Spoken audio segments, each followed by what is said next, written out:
السلام عليكم ورحمة الله وبركاته. الحمد لله رب العالمين، والصلاة والسلام على أشرف المرسلين وعلى آله وصحبه أجمعين. سورة all ഇമ്രാനിലെ 130 മുതലുള്ള ആയത്തുകളാണ് ഇൻഷാ അല്ലാഹ് ഇന്ന് നമ്മൾ പഠിക്കാൻ പോകുന്നത്. അഊദു ബില്ലാഹി മിനശ് ശൈത്വാനിർ റജീം. ബിസ്മില്ലാഹിർ റഹ്മാനിർ റഹീം. യാ അയ്യുഹല്ലദീന ആമനൂ ലാ തഅകുലുർ റിബാ അദ്ആഫൻ മുദാഅഫത വത്തഖുല്ലാഹ ലഅല്ലക്കും തുഫ്ലിഹൂൻ. അല്ലയോ സത്യവിശ്വാസികളെ, നിങ്ങൾ പലിശ തിന്നരുത്. ഇരട്ടിയായി കൂട്ടുപലിശ ചേർത്തുള്ള പലിശ അത് നിങ്ങൾ തിന്നരുത്. വത്തഖുല്ലാഹ, നിങ്ങൾ അല്ലാഹുവിനെ സൂക്ഷിക്കുകയും ചെയ്യുക. തീർച്ചയായും നിങ്ങൾക്ക് വിജയം അല്ലാഹു തരുന്നതാണ്. നിങ്ങൾ പലിശ തിന്നാതിരുന്നാൽ അല്ലാഹു നിങ്ങൾക്ക് വിജയം തരുന്നതാണ്. പലിശ തിന്നുക തെറ്റിക്കുക ആയിട്ട് ബന്ധപ്പെട്ട് വളരെ ഗൗരവത്തിൽ വിശുദ്ധ ഖുർആൻ ദീനിൽ നമ്മളൊക്കെ അത് മനസ്സിലാക്കുന്നവരാണ്. ഇന്നല്ലെങ്കിൽ നാളെ ഒരു ബാങ്കിൽ പോകേണ്ടവരാണ്. ബാങ്ക് ഇടപാടുകൾ, എല്ലാ ഇടപാടുകളും പലിശയല്ല. ഏതൊക്കെയാണ് പലിശ ഉള്ളത് ഇല്ലാത്തത് എന്ന വിശദമായൊരു ചർച്ചയ്ക്ക് ഇപ്പോൾ സമയമില്ല. എന്നാലാവട്ടെ ഒറ്റ വാക്ക് പറയണ പലിശ ഹറാമാണ്. അത് അല്ലാഹു നിരോധിച്ച കാര്യമാണ്. ഇനി അതിന് 3 രീതിയിലുള്ള അഭിപ്രായങ്ങളുണ്ട്. ഒന്നാമത്തെ അഭിപ്രായം, കൂട്ടുപലിശ, നമ്മുടെ നാട്ടിലൊക്കെ നടക്കുന്ന വട്ടിപ്പലിശ. ഞാനിപ്പോൾ എനിക്കൊരു 10,000 രൂപയുടെ ആവശ്യം വന്നു. ഞാൻ എൻ്റെ സുഹൃത്തിൻ്റെ അടുത്ത് പോയിട്ട്, സുഹൃത്തിൻ്റെ അടുത്തല്ല ഇങ്ങനെയുള്ള സമയത്ത് പോവുക, ഒരു പലിശ കൊടുക്കുന്ന ഒരു വട്ടിപ്പലിശക്കാരൻ്റെ അടുത്ത് ചെന്നിട്ട് പറഞ്ഞു, എനിക്കൊരു 10,000 രൂപയുടെ അത്യാവശ്യമാണ്. ഒരു കച്ചവടം തുടങ്ങാനുള്ള അതിൽ ഒരു 10,000 കൂടെ ഉണ്ടെങ്കിൽ എനിക്ക് ആശ്വാസമായിരുന്നു, നിങ്ങൾക്ക് തരാൻ പറ്റുമോ? അപ്പോൾ അയാൾ പറയാ തരാലോ. അപ്പം തന്നെ 10,000 ചേർന്ന് പറഞ്ഞു. അവർ പറഞ്ഞു 10% പലിശ, ഓരോ മാസവും 100 രൂപ വെച്ചിട്ട്, അല്ല 1000 രൂപ വെച്ചിട്ട് തരണം. അതാണ് അയാൾ പറയുന്ന അഗ്രിമെൻറ്റ്. അങ്ങനെ ഞാൻ ഒരു ജനുവരി മാസം ഇത് വാങ്ങണം. ഫെബ്രുവരി 1-ാം തീയതി അയാൾ നമുക്ക് മെസ്സേജ് അയക്കണ് 1000 ആയിട്ടോ.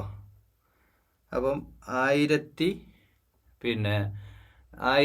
പ്ലസ് 10,000 11,000 കൊടുക്കാനായി. ഫെബ്രുവരി കഴിഞ്ഞ് മാർച്ച് 1-ന് വീണ്ടും അയാൾ മെസ്സേജ് അയക്കുന്നു 12,000. അങ്ങനെ ചുരുക്കി പറഞ്ഞാൽ ബിസിനസ്, എൻ്റെ കച്ചവടമൊക്കെ പൊളിഞ്ഞു. എനിക്ക് വിചാരിച്ച പോലെയൊന്നും നേട്ടങ്ങളൊന്നും ഉണ്ടാക്കാൻ കഴിഞ്ഞില്ല. ഞാൻ അവസാനം എന്ത് ചെയ്യാണ്, അത് കൊടുക്കാൻ പറ്റാതെ ബുദ്ധിമുട്ടി. 10 മാസം കഴിഞ്ഞു. 11-ാമത്തെ മാസം അയാൾ എനിക്ക് മെസ്സേജ് അയക്കുകയാണ് 21,000 രൂപ.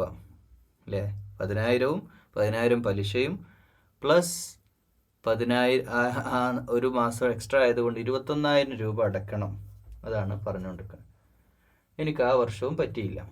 3-ാമത്തെ വർഷമാണ് പിന്നെ ഞാൻ 3 വർഷത്തിന് ശേഷം ആ പലിശ കൊണ്ടുകൊടുക്കുമ്പോൾ ഞാൻ 33,000 രൂപ, 33,000 അതിൻ്റെ 3 ഇരട്ടി പലിശ മാത്രമായിട്ട് കൊടുക്കുകയാണ്. 10,000 വേറെയും കൊടുക്കണം, 43,000 വേറെ കൊടുക്കണം.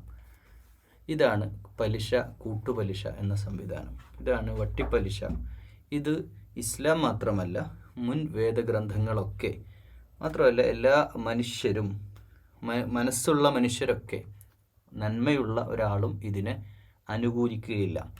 ഇത് തെറ്റാണെന്നും കൊള്ളയാണെന്നും ചൂഷണമാണെന്നും ഇതിൽ യാതൊരു അഭിപ്രായ വ്യത്യാസം ആർക്കുമില്ല. ഇങ്ങനെ ആരെങ്കിലുമൊക്കെ പലിശ വാങ്ങിയവർ ജീവിതത്തിലുണ്ടെങ്കിൽ, അറിവില്ലാത്തതിൻ്റെ പേരിൽ ഞങ്ങൾ വാങ്ങിയതെങ്കിൽ പോലും നിങ്ങൾ 100% തൗബ ചെയ്യുകയും അള്ളാഹുവിലേക്ക് മടങ്ങുകയും ഇങ്ങനെയുള്ള ഏർപ്പാടിന് ഇനി പോകാതിരിക്കുകയും വേണം എന്നാണ്.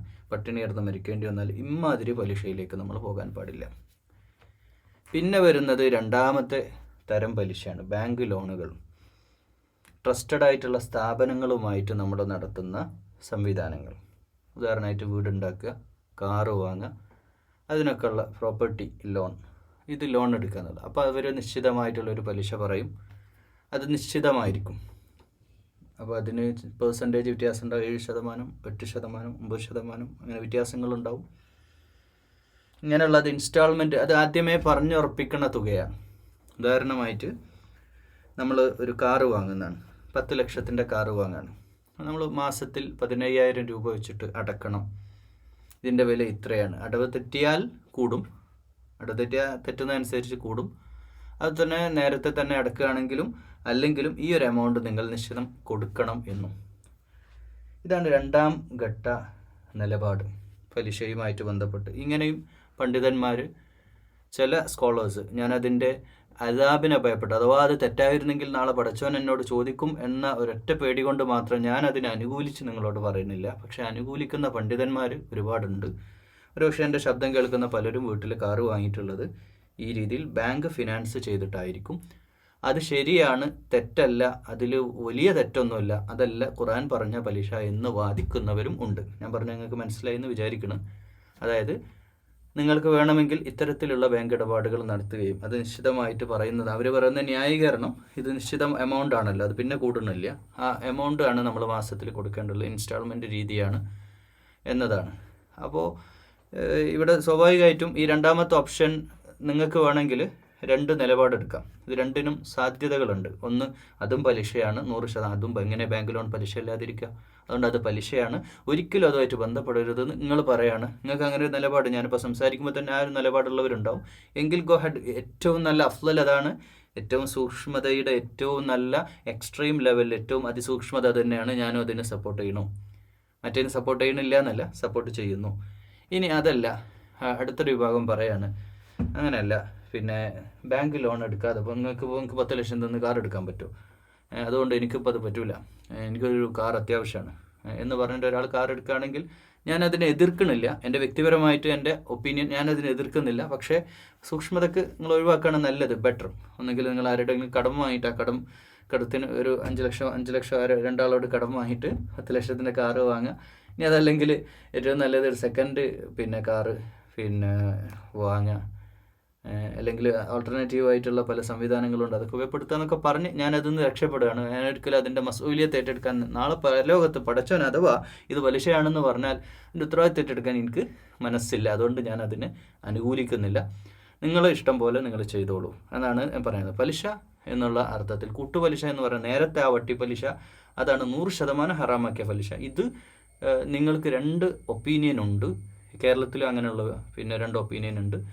എന്നാൽ നിങ്ങൾ സൂക്ഷ്മാലുക്കളാണെങ്കിൽ, പൂർണ്ണ തഖ്വയിലേക്കും അതിസൂക്ഷ്മമായിട്ട് ഓരോ കാര്യങ്ങളും കൈകാര്യം ചെയ്യുന്ന ആളുകളാണ്. ഇപ്പം നിസ്കാരത്തിൽ മടമ്പൊപ്പിക്കുന്നവരെ കാലൊക്കെ ചേർത്ത് വെച്ച്, ചേർത്ത് വെക്കേണ്ടെന്നല്ലേ പറയാം, ഞാൻ പ്രയോഗം പറയാം. അങ്ങനെ അതിസൂക്ഷ്മതയോടുകൂടി ഉള്ളെടുക്കുമ്പോൾ കൈയൊക്കെ കറക്റ്റ് കയറ്റി അങ്ങനെയൊക്കെ ജീവിക്കുന്ന സൂക്ഷ്മാലുക്കളായ ആളുകൾ എന്നുള്ള മുത്തക്കികളായിട്ടുള്ളവർ ഇത്തരത്തിലുള്ള പലിശയോട് നിങ്ങൾ നടന്നു പോയാൽ മതി. ഓട്ടോറിക്ഷ പോയാലും ബസ്സിന് പോയാലും ഇങ്ങനെ ഒരു ബാങ്ക് ലോൺ എടുത്ത് നിങ്ങൾക്ക് കാറ് വേണ്ട എന്നൊരാൾ തീരുമാനിച്ചാൽ അത് തന്നെയാണ് ഏറ്റവും അഫ്ളലായ കാര്യം എന്ന് പറഞ്ഞത് അവസാനം. ഇനി മൂന്നാമത്തെ വിഭാഗം, അതിസൂക്ഷ്മതയോടെ ജീവിക്കുന്ന, ഇത്തരത്തിലുള്ള ഒരു രീതിയിലുള്ള ലാഭവും, അതും കൊള്ള ലാഭം, അതായത് കൊള്ള ലാഭം എടുക്കുന്ന, അധിക ലാഭം എടുക്കുന്ന. അപ്പം പലിശ എന്ന് പറഞ്ഞു കഴിഞ്ഞാൽ കച്ചവടം ഇസ്ലാം ഹലാലാക്കിയ ഒരു കാര്യമാണ്. അത് റിയൽ എസ്റ്റേറ്റ് ഒരു ഉദാഹരണമായിട്ട് പറയാം. ഞാനൊരു സ്ഥലത്തുനിന്ന് ഒരു സ്ഥലം വാങ്ങിയിട്ട്, ഒരു 10 സെൻറ്റ് സ്ഥലം ഒരു നാട്ടിൽ ഞാൻ വാങ്ങിയിട്ട്, ഒരു ജില്ലയിൽ വാങ്ങിയിട്ടാണ്. ഞാൻ വെറുതെ അങ്ങ് വാങ്ങിയിട്ടതാണ്. എൻ്റെ മനസ്സിൽ അത് വാങ്ങിയിടുമ്പോൾ ഉദ്ദേശം 2 കൊല്ലം കഴിയുമ്പോൾ വില കൂടുമ്പോൾ വില കൂട്ടി വിൽക്കാമല്ലോ എന്ന് വിചാരിച്ചിട്ടാണ്. ഞാൻ ആ വാങ്ങുന്നത് 10 ലക്ഷത്തിനാണ് ഉദാഹരണമായിട്ട് പറയാം. ആ 10 ലക്ഷത്തിന് വാങ്ങിയ സ്ഥലം 2 വർഷം കൊണ്ട് എനിക്ക് 30 ലക്ഷം രൂപ, 35 ലക്ഷത്തിനാണ് ഞാനത് വിൽക്കുന്നത്. അതെങ്ങനെ വിൽക്കാൻ സാധിക്കുന്നതെന്ന് വെച്ചാൽ, സ്വാഭാവികമായിട്ട് ആ നാട് 3 കൊല്ലം കൊണ്ട് വളർന്നു, ഒരു നാഷണൽ ഹൈവേ അതിലേക്ക് വന്നു. അങ്ങനെ കുറച്ച് സ്ഥലത്തിന് വില കൂടി. അന്ന് ഉണ്ടായിരുന്ന 5 സെൻറ്റിന് 2 ലക്ഷം ആയിരുന്നെങ്കിൽ ഇന്ന് അത് 3 ലക്ഷമായിട്ട് വരികയാണ്. സെൻറ്റിന് 3 ലക്ഷമായിട്ട് വരുമ്പോൾ എനിക്ക് ന്യായമായിട്ടും കിട്ടേണ്ടത് 30 ലക്ഷമാണ്. പക്ഷേ ഞാൻ കൂട്ടി പറഞ്ഞു, സ്ഥലത്തിൻ്റെ ഡിമാൻഡും സൗകര്യങ്ങളൊക്കെ കൂട്ടി പറഞ്ഞു 35 ലക്ഷത്തിന് എനിക്കത് വേണം എന്ന് ഞാൻ വാശി പിടിച്ചതിൻ്റെ അടിസ്ഥാനത്തിൽ ഒരു ടീമിന് വലിയ ആവശ്യമുള്ള ടീം എന്ത് ചെയ്തു, വന്നിട്ട് അത് 35 ലക്ഷത്തിന് വാങ്ങിയെങ്കിൽ സാധാരണ മാർക്കറ്റ് വിലയേക്കാൾ 5 ലക്ഷം രൂപ ഞാൻ വാങ്ങിയത് പലിശയാണ്.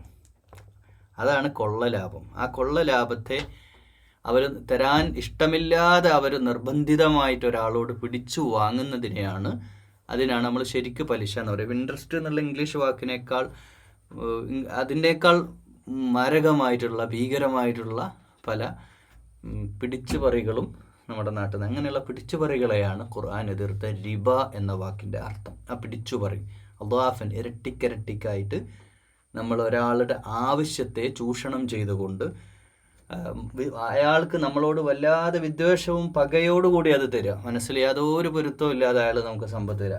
ഇത് ഏത് വിഷയത്തെയും നമുക്ക് ഇതുമായിട്ട് ബന്ധപ്പെടുത്താം എങ്ങനെയും. ഇപ്പം തൊലാഖിൻ്റെ സമയം, അത് പലിശയായിട്ട് ഞാൻ ബന്ധപ്പെടുത്തുകയല്ല, പക്ഷേ തൊലാഖിൻ്റെ സമയത്ത് നാട്ടിലിപ്പം നടക്കുന്ന സർവ്വസാധാരണമായി നടക്കുന്ന ഒരു ചൂഷണമാണ് പെണ്ണിൻ്റെ കൂട്ടർ ആണിൻ്റെ കൂട്ടരോട്. നമ്മൾ സാധാരണ സ്ത്രീധനം പുരുഷന് കല്യാണ സമയത്ത് പെണ്ണിൻ്റെ കൂട്ടരോട് പിടിച്ചു വാങ്ങുന്നതും അത് 100% ഹറാമായിട്ടുള്ള കാര്യമാണ്. ഇസ്ലാം വിലക്കിയിട്ടുള്ള കാര്യമാണ്, മെഹർ മാത്രമേ ഉള്ളൂ. അതുപോലെ ഡിവോഴ്സിൻ്റെ സമയത്ത് പെണ്ണിൻ്റെ കൂട്ടർ കണക്കും കാര്യങ്ങളും പറഞ്ഞ് പലതും പറഞ്ഞ് ഇല്ലാ കണക്കുകളും പറഞ്ഞ് പല കോടതികളെയും സമീപിച്ച് പല കേസുകളും കുടുക്കി പുരുഷൻ്റെ അടുത്തുനിന്ന് നിർബന്ധിച്ച് വാങ്ങുന്ന പണം ഉണ്ടല്ലോ, മനസ്സംതൃപ്തിയോടെ വാങ്ങുന്നതല്ല. ഒരാൾ ഒരു കടയിൽ വന്നിട്ട് ഒരു ബോട്ടിൽ വെള്ളം വേണമെന്ന് പറഞ്ഞിട്ട് 10 രൂപ കൊടുത്തിട്ട് ഒരു ചെറിയ ബോട്ടിൽ വെള്ളം വാങ്ങി കുടിക്കുമ്പോൾ ആ വാങ്ങി കുടിക്കുന്നവന് സന്തോഷമുണ്ട്. ആ പണം കൊടുത്തതിൻ്റെ പേരിൽ മറ്റവനൊരു പരാതിയില്ല. ആ കച്ചവടം ചെയ്യണാക്കും ആ കസ്റ്റമറിന് ഒരു പരാതിയില്ലാത്ത സന്തോഷത്തോടുള്ള ഈ കൊടുക്കൽ വാങ്ങലുകൾ മാത്രമേ അള്ളാഹു ഹലാലാക്കിയിട്ടുള്ളൂ. അതല്ലാത്ത എല്ലാം ഹറാമാണ്. ഇതിൻ്റെ പേരിലൊക്കെ പടച്ച റബ്ബ് തീർച്ചയായും കൊള്ളലാഭം, കരിഞ്ചന്ത, പൂഴ്ത്തിവെപ്പ് ഇതെല്ലാം മുആമലാത്തുമായിട്ട് ബന്ധപ്പെട്ട് വളരെയധികം സൂക്ഷിക്കേണ്ട കാര്യമാണ്. സാമ്പത്തിക ഇടപാടുകളുടെ വിഷയത്തിൽ അതിസൂക്ഷ്മത നമ്മൾ പാലിക്കേണ്ടതുണ്ട് എന്ന് ഓർമ്മപ്പെടുത്തിക്കൊണ്ട് റിബ, മറ്റുള്ളവരെ വഞ്ചിച്ചും ചതിച്ചും നേടിയെടുക്കുന്ന പണം, ഇത് ഉഹദ് യുദ്ധത്തിൽ ഇതിനെ മുഫസ്സിരിങ്ങൾ ചേർത്ത് പറയുന്നത് ഗനീമത്ത് മുതൽ. അപ്പോൾ അത് പലിശ ആവില്ലല്ലോ എന്ന് നമ്മളിപ്പോൾ പറയല്ലോ. ആ മലയുടെ മേലെയുള്ള സഹാബത്ത്, അമ്പെയ്ത്തുകാരായ 50ഓളം പേര് അവിടെ നിർത്തിയിട്ട് ഉഹദ് മലയുടെ മേലെ. അപ്പോൾ അവിടുന്ന് അവർ ഇറങ്ങി വരാൻ അവരെ പ്രേരിപ്പിച്ചത് സമ്പത്തിനോടുള്ള ഭൗതിക പ്രമത്തതയാണ്. ഈ സമ്പത്തിനോടുള്ള ഹൃദയബന്ധത്തെ അറുക്കുന്നുണ്ട് ഇസ്ലാം. അത് കട്ട് ഓഫ് ചെയ്യണം. നമ്മുടെ മനസ്സിൽ അങ്ങനെ ഒരു സമ്പത്ത്, പിന്നെ വസ്തു വാങ്ങുക, പെരുണ്ടാക്കുക, വീടുണ്ടാക്കുക, പിന്നെയും സ്വത്ത് വാങ്ങുക, അങ്ങനെ സമ്പത്തിനോടൊരു വല്ലാത്ത ഇഷ്ടം നമുക്കുണ്ടായിട്ടുണ്ടെങ്കിൽ അത് നമ്മുടെ മനസ്സിൽ പൈശാചികത കടന്നുകൂടുന്നു എന്നുള്ളതാണ്. അങ്ങനെയുള്ളൊരു ദുനിയാപ്രേമികളായിട്ട് ഒരു മുഅ്മിൻ മാറുക സാധ്യമല്ല. അങ്ങനെ ഉണ്ടാവരുത്. അങ്ങനെയാണ് ഗനീമത്ത് മുതൽ എടുക്കാൻ വേണ്ടിയിട്ട് അവരിങ്ങനെ അവിടുന്ന് മേലെ ഓടി വന്നതാണ് വലിയ പരിക്ക് ഉഹദ് യുദ്ധത്തിൽ ഉണ്ടാവാനുള്ള ഒരു കാരണം. അപ്പോൾ അത് വിശ്വാസികളെ ഉത്ബോധിപ്പിക്കുകയാണ് റിബ.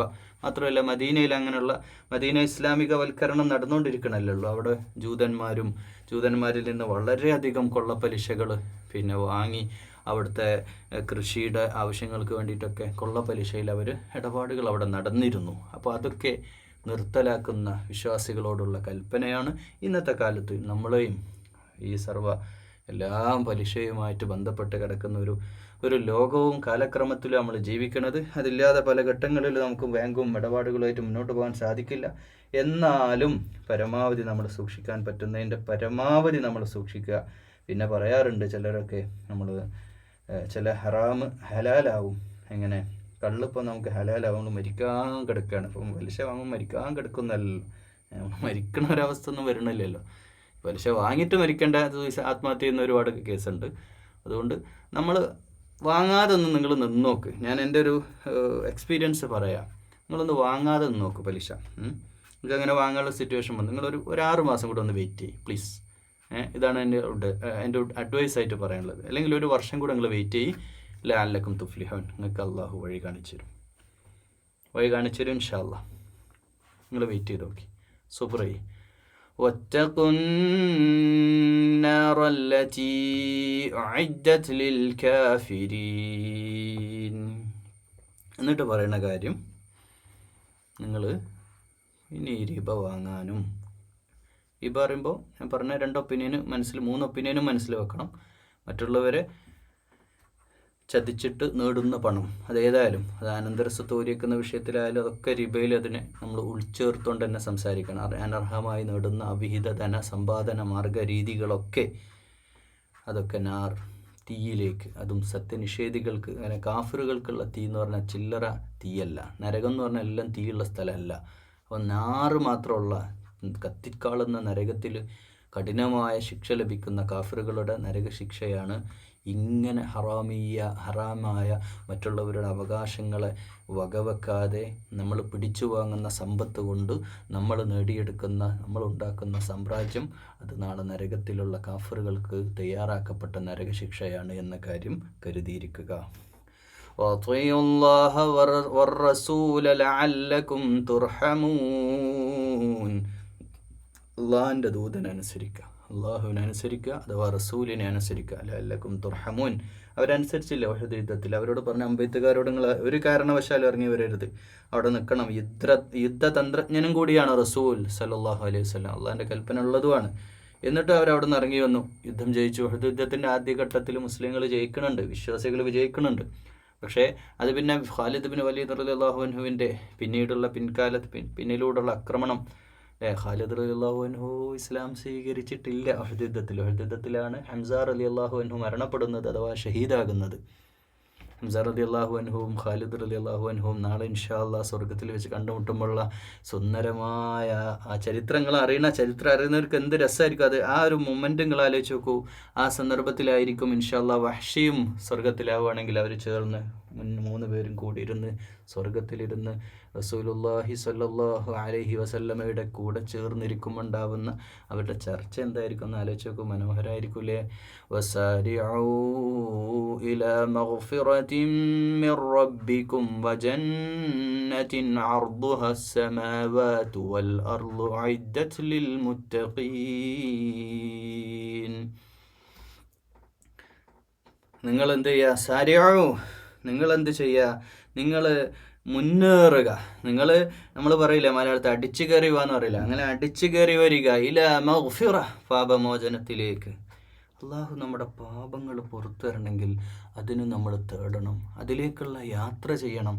ഇങ്ങനെയുള്ള ഇഷ്ടമായിരുന്നിട്ടും വേണ്ടെന്ന് വെക്കുന്ന സുഖങ്ങളില്ലേ ജീവിതത്തിൽ, ഇഷ്ടമായിരുന്നിട്ടും വേണ്ട എന്ന് വെക്കുന്ന ചില സൗകര്യങ്ങളും സംവിധാനങ്ങളും ഇല്ലേ, അങ്ങനെയുള്ള ആ സംവിധാനങ്ങളൊക്കെ ത്യജിച്ച് അള്ളാഹിൻ്റെ വഴിയിൽ ഒരുപാട് ത്യാഗങ്ങൾ ചെയ്യുമ്പോൾ അള്ളാഹുവിൻ്റെ മുമ്പിൽ ഇസ്തിഗ്ഫാറിൻ്റെ മനസ്സോടുകൂടെ ഇങ്ങനെ മുന്നോട്ട് പോകുമ്പോൾ മിർ റബ്ബിക്കും വജന്ന, നിങ്ങളുടെ നാഥങ്കിൽ നിന്നുള്ള സ്വർഗത്തിലേക്ക്, അതിൻ്റെ ആകാശഭൂമികളോളം വിശാലമായ സ്വർഗം. ഞാനിപ്പോൾ കഴിഞ്ഞ ദിവസം എൻ്റെ നാട്ടിലെ കോഴിക്കോട് ജില്ലയിൽ തന്നെ സുന്ദരമായിട്ടുള്ള ഒരു സ്ഥലമുണ്ട്, നാച്ചുറൽ ബ്യൂട്ടിയുള്ള. അവിടെ ഒരു റിസോർട്ടിൽ ഒരു ഫാമിലി നമുക്കൊന്ന് വീടിന്നൊക്കെ ഒന്ന് മാറി ഒന്ന് സന്തോഷത്തോടെ കുറച്ച് നേരം ഒരു ദിവസം താമസിക്കാനുള്ള വില ചോദിച്ചപ്പോൾ ഞെട്ടിപ്പോയി. ഞാൻ പോകണ്ടെന്ന് വെച്ചുപോയി. അങ്ങോട്ട് പോകണ്ട, അത്രയും പൈസ കൊടുക്കാനില്ല എന്ന് വെച്ചാൽ അവർ നല്ലൊരു താഴ്വര റിസോർട്ടാക്കിയിട്ട് വെച്ചിരിക്കുകയാണ്. മാഷാ അല്ലാഹ്, നല്ല രസം കാണാനുള്ള കൊച്ചു കൊച്ചു വീടുകളുണ്ടാക്കി അതിൻ്റെ ഇടയ്ക്ക് താഴ്ഭാഗത്തൂടെ അരുവികൾ ഒഴുകുന്ന ആരാമങ്ങൾ. അത് മനുഷ്യനിർമ്മിതമായിട്ടുള്ള റിസോർട്ടാണ്, ചെറിയൊരു ഏരിയയാണ്. അത് ഇത്ര വലിയ തുകയോ ഭക്ഷണം പോലും ഇല്ല, ഒരു ബ്രേക്ക്ഫാസ്റ്റേ തരുള്ളൂ. പക്ഷേ അങ്ങനെയാണ് അവരുടെ സിസ്റ്റം, അതാണല്ലോ ബിസിനസ്. പക്ഷേ ഞാൻ ആലോചിക്കുന്നത് അതാണ്, അള്ളാഹു ആകാശഭൂമികളോളം വിശാലമായ ജന്നത്ത്, സ്വർഗം, താഴ്ഭാഗത്ത് കൂടെ അരുവികളൊഴുകുന്ന സ്വർഗീയ ആരാമങ്ങൾ, ചാരിയിട്ട കസേരകൾ, വിരിച്ചിട്ട പരവതാനികൾ. മാഷാ അല്ലാഹ്, സ്വർഗത്തെ പറ്റിയുള്ള വർണ്ണന ഖുർആനിൽ നമ്മളിങ്ങനെ ആ റിസോർട്ട് ഇങ്ങനെ കണ്ടപ്പോൾ എൻ്റെ മനസ്സിലേക്ക് വന്നതാണ് അള്ളാഹു നമുക്ക് നൽകാൻ പോകുന്നത്. അള്ളാഹുവേ, ഞങ്ങളെ പ്രാപ്തരാക്കണേ, ഞങ്ങൾ അതിനുള്ള യോഗ്യത നേടുന്നവരാക്കണേ. അള്ളാഹുവേ, ജന്നാത്തിൽ ഫിർദൗസിൽ ഒരുമിച്ച് ചേർക്കണേ. അതൊരു പക്ഷേ അള്ളാഹുവോടുള്ള ഹുബ്ബിൽ അലിഞ്ഞു ചേരുമ്പോൾ സ്വാഭാവികമായിട്ട് അള്ളാഹു നമുക്ക് തരുന്ന സമ്മാനമാണ് മുത്തഖികൾക്ക്. എങ്ങനെ അള്ളാഹുവിനെ നമ്മളെ ഇഷ്ടപ്പെടാതിരിക്കുക? നമ്മൾ ആലോചിച്ച് നോക്കൂ. പലിശൻ്റെ എല്ലാ സംവിധാനങ്ങളും ഇവിടെ ഉണ്ട്. നമുക്ക് വേണമെങ്കിൽ പല പല കാര്യങ്ങളും നമുക്ക് ചെയ്യാം. എല്ലാം നമ്മളിങ്ങനെ ത്യജിച്ച് ത്യാഗം ചെയ്ത് വേണ്ടാന്ന് വെച്ചിട്ട് പല കാര്യങ്ങളും ജീവിതത്തിൽ വലിയ കൊള്ളലാഭം ലഭിക്കുമായിരുന്ന പലതും നമ്മൾ ജീവിതത്തിൽ വേണ്ടെന്ന് വെച്ചിട്ട് അള്ളാഹുവിലേക്ക് ഇസ്തിഗ്ഫാർ ചെയ്ത് മടങ്ങുമ്പോൾ എങ്ങനെ നമ്മളെ അള്ളാഹുവിന് ഇഷ്ടപ്പെടാതിരിക്കും? അള്ളാഹു എങ്ങനെ ജന്നാത്തുൽ ഫിർദൗസിലേക്ക് നമ്മളെ തിരഞ്ഞെടുക്കാതിരിക്കും? ആലോചിച്ച് നോക്കിയിട്ടുണ്ടോ അതൊക്കെ? ഇൻഷാ അല്ലാഹ് അല്ലാഹു അതിനെ തൗഫീഖ് ചെയ്യണേ അല്ലാഹ്. അല്ലദീന യുൻഫിഖൂന ഫിസ്സറാഇ വദ്ദറാഇ വൽകാളിമീനൽ ഗൈദ് والكاظمين الغيظ والعافين عن الناس والله يحب المحسنين. മുഹ്സിനീനായ ആളുകളെ അള്ളാഹു ഇഷ്ടപ്പെടുക. എന്താണ് ആ മുഹ്സിൻ്റെ പ്രത്യേകത? അവരെന്തെയും സറായിലും ദറായിലും, ദാരിദ്ര്യത്തിലും ധന്യതയിലും, പൈസ ഉള്ള സമയത്തും ഇല്ലാത്തപ്പോഴും അവർ ചിലവാക്കും. അവരടുത്ത് ഇല്ലാത്ത സമയത്തും ചിലവാക്കി. നമ്മൾ ആലോചിച്ച് നോക്കണം എൻ്റെ പ്രിയമുള്ളവർ, നിങ്ങളൊക്കെ സുഹൃത്തുക്കളുള്ളവരാണ്. ഞാൻ ഒരു കാര്യം തുറന്നു പറയാം. എൻ്റെ പല സുഹൃത്തുക്കളും ഇത് കേൾക്കണുണ്ടാവും, പക്ഷെ പറയാതിരിക്കാൻ നിർവാഹമില്ല. ഞാൻ കുറേ സുഹൃത്തുക്കളുടെ കൂടെ യാത്ര ചെയ്തിട്ടുണ്ട്. അതിലെനിക്കറിയാം ചില സുഹൃത്തുക്കൾ 2 ദിവസമൊക്കെ 2-3 ദിവസം യാത്ര ചെയ്തിട്ടും കയ്യിൽ നിന്ന് ഒരു രൂപ ഇറക്കാതെ, ഞാനത് പരാതി പറയല്ല, അവരുടെ സ്വഭാവത്തെ പറയാം, ഒരു രൂപ അവർ കയ്യിൽ നിന്ന് ഇറക്കില്ല. ഒരു ചായ കുടിക്കാനോ വെള്ളമൊക്കെ നമ്മുടെ പേഴ്സിലേക്ക് ഇങ്ങനെ നോക്കി നിൽക്കും. അവരെ കൈ ഇങ്ങനെ ബാക്കോട്ട് വെച്ചിട്ട്. അവരടുത്ത് ഇല്ലാഞ്ഞിട്ടല്ല, അവരെ അക്കൗണ്ടിൽ ഇതിനേക്കാൾ പൈസ ഉണ്ടാവും. ഒരു സുഹൃത്തിനെ ഞാൻ ഓർക്കുകയാണ്, അത് ഗീബത്ത് പറയല്ല, നിങ്ങൾക്ക് നിങ്ങളെ സുഹൃത്തിനോട് ഉപമിക്കാൻ വേണ്ടിയിട്ട്. ഒരു സുഹൃത്തിനെ ഓർക്കുക, ഗൾഫിൽ വെച്ചിട്ട് വലിയ കൃത്യമായി ശമ്പളം വാങ്ങുന്ന ഒരു സുഹൃത്ത് എൻ്റെ കൂടെ യാത്ര ചെയ്തത് ഞാൻ ഓർക്കുകയാണ്. എന്നിട്ട് അവൻ എൻ്റെ പോക്കറ്റിലേക്ക് കാത്തിരിക്കുകയാണ്, ഞാൻ ബില്ലടക്കാൻ വേണ്ടി ഞാൻ അങ്ങനെ ആലോചിച്ചു പോയി, ഇയാൾ എന്ത് മനുഷ്യനാണ്. നമ്മൾ വിസിറ്റ് വിസയിൽ വന്നതാ. ഇങ്ങനെയൊക്കെയുള്ള മനുഷ്യന്മാരുണ്ട്. ആലോചിച്ച് നോക്കണം. ഇത് ഒരു തരം ലുബ്ധാണ്. കൊടുത്താൽ തീർന്നു പോകുമെന്ന വിശ്വാസം. സഹോദരനായിട്ട് കൂടെ നിൽക്കുന്ന സുഹൃബന്ധത്തിലുള്ളവൻ ഒരു ചായ എൻ്റെ പൈസ കൊണ്ട് കുടിച്ചാൽ ആ പണം എനിക്ക് നഷ്ടമായി പോകുമല്ലോ എന്ന ചിന്ത. ആലോചിച്ച് നോക്കൂ. ഇതങ്ങനെയല്ല. നിങ്ങൾ എൻ്റെ ശബ്ദം കേൾക്കുന്ന നിങ്ങളൊക്കെ ഏത് തരക്കാരാണ്? നിങ്ങളെ ആത്മവിചാരണ നടത്തുക. നമ്മൾ കൊടുത്തതിൻ്റെ പേരിൽ ഒരിക്കലും നഷ്ടമാകൂല പ്രിയമുള്ളവർ. അതാർക്കാലും ഒരു മനുഷ്യനല്ലേ ആ ചായ കുടിക്കുന്നത്. സ്നേഹത്തോടെ കൊടുക്കുക, അള്ളാഹിൻ്റെ വജുഹുദ്ദേശമുണ്ട്. ചിലവാക്കുക, ഉള്ളപ്പോഴും ഇല്ലാത്തപ്പോഴും, കുടുംബത്തിന് വേണ്ടി, മക്കൾക്ക് വേണ്ടി, രക്തബന്ധുക്കൾ വരെ ചോദിച്ചിട്ട് അല്ലേ, അനുജൻ വന്ന് ചോദിക്കാടാ കുറച്ച് പൈസ തരും, വല്ല ബുദ്ധിമുട്ടില്ല. ഇല്ല അല്ലേ, ഇല്ല. ആ വാക്കട് പറയാം, എൻ്റെ കയ്യിൽ ഇപ്പല്ലടോ, ഞാൻ അതിനേക്കാളും വലിയ കൊടുക്കില്ല, എന്താ ചെയ്യുക, ബുദ്ധിമുട്ടാണ് മൊത്തത്തിൽ. പെട്ടി കിടക്കുക 10,000. വെറുതെ പറയാ, അക്കൗണ്ടിൽ പൈസ ഉണ്ട്, കൊടുക്കൂല. അല്ലാഹ്, മനുഷ്യന്മാരാണ് ഇതൊക്കെ. മനുഷ്യനെന്ന് പറയോ, പണമാണ് പ്രിയമുള്ളവർ പ്രധാനം. നിസ്കരിക്കണോ നോമ്പോലിക്കണമൊക്കെ പിന്നെ. സമ്പത്ത് കൊടുക്കാനൊന്നും ചിലവാക്കാനൊന്നും മനസ്സില്ലാത്തവനൊക്കെ എന്തിനാണ് അങ്ങനെ സുജൂദ് ചെയ്യണത്? ആർക്ക് വേണ്ടിയിട്ടാണ് അത് കൊടുക്കുന്നത്? എനിക്ക് മനസ്സിലാവണില്ല. അല്ലദീന യുൻഫിഖൂന, അവർ ചിലവാക്കണത് പൈസ ഉണ്ടായിട്ടൊന്നുമല്ല, ഓരോരുത്തർ ഒരുപാട് പൈസ ഉണ്ടായിട്ടൊന്നുമല്ല. പള്ളി കമ്മിറ്റിയിലെ ഒരാൾ ബക്കറ്റുമായിട്ട് വരിക, ഒരുത്തൻ 10 ഉറുപ്പിക ഇട്ട്, മറ്റേ 20 ഇട്ട്, ഇവൻ 50 ഇടുന്നത്. ആരവൻ എന്താ പണി? ഇവൻ കൂലിപ്പണിക്കാരനാണ്, അവൻ 50 ഇട്ട്. ഈ പിരിവിന് നടത്തുന്ന ആൾക്കാരുണ്ട്. ഈ പിരിവിന് നടത്തുന്നത് പലതും ഫേക്കാണ്, ചിലതൊക്കെ ഫേക്കാണ്. പക്ഷെ ആവശ്യത്തിന് വേണ്ടി പിരിവിന് നടത്തുന്ന ആൾക്കാർ ചിലർ അനുഭവം പറയാറുണ്ട്. വലിയ വലിയ വീട്ടിൽ പോയാൽ 10 ഉറുപ്പിക കിട്ടും, പാവങ്ങളുടെ വീട്ടിൽ പോലെ 50 100 കിട്ടുമെന്ന്. എന്നുവെച്ചാൽ കൊടുക്കാനുള്ള മനസ്സിന് വലുപ്പ ചെറുപ്പൊന്നുമില്ല, അതിന് മനസ്സാണ് വേണ്ടത്.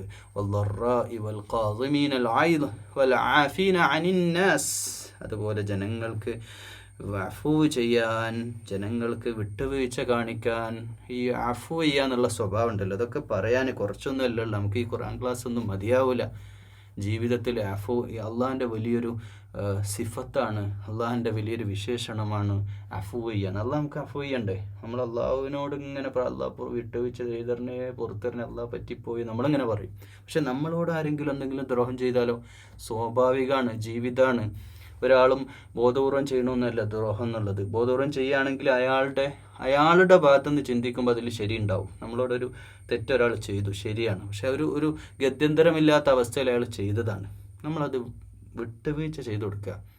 ഇനി അത് രക്തബന്ധുക്കളിൽ വരിക, അനുജൻ ചെയ്തത്, അന്ന് എൻ്റെ അനുജൻ ആ വാക്ക് പറഞ്ഞില്ലേ, ഞാൻ അവന് മരിക്കുന്നത് വരെ പുറത്തു കൊടുക്കൂല, മരിച്ചാലും ഞാൻ പുറത്തു കൊടുക്കൂല.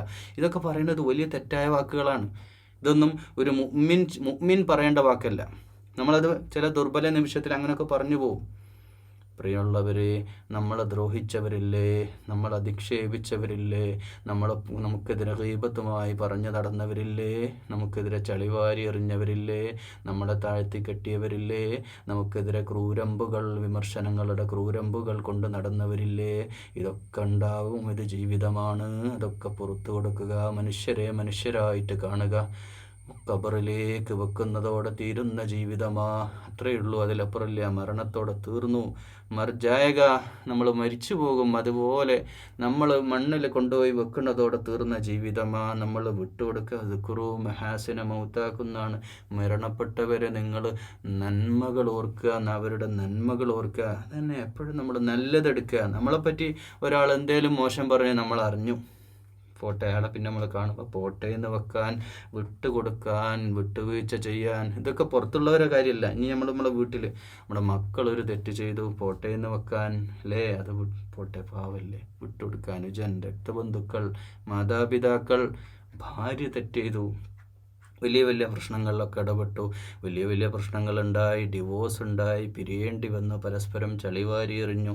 വീണ്ടും ഒരിക്കൽ വർഷങ്ങൾക്ക് ശേഷം അവൾക്ക് തോന്നുക ജീവിതത്തിലേക്ക് തിരിച്ചു വരണമിക്ക, നമുക്കൊരുമിച്ച് ജീവിക്കുക എന്ന് പറയുമ്പോൾ സന്തോഷത്തോടെ അഫ്വ് ചെയ്യാൻ നിങ്ങൾ തയ്യാറാണെങ്കിൽ, അത് ഭാര്യയാകട്ടെ ഭർത്താവാകട്ടെ, രണ്ടുപേരും ഒരുമിക്കാനും സന്തോഷത്തോടെ വീണ്ടും ഒരുമിച്ച് ചേരാനും തയ്യാറാകുമ്പോൾ, വാശിപ്പുറത്ത് നീ അന്നങ്ങനെ പറഞ്ഞില്ലേ, നീ അന്നിങ്ങനെ പറഞ്ഞില്ലേ, അതുകൊണ്ട് നീ ഒരിക്കലും വരണ്ട എന്ന് പറഞ്ഞ ഗറ്റല്ലേ, അഫ്വ് ചെയ്യണേ, വിട്ടുവീഴ്ച ചെയ്യണേ.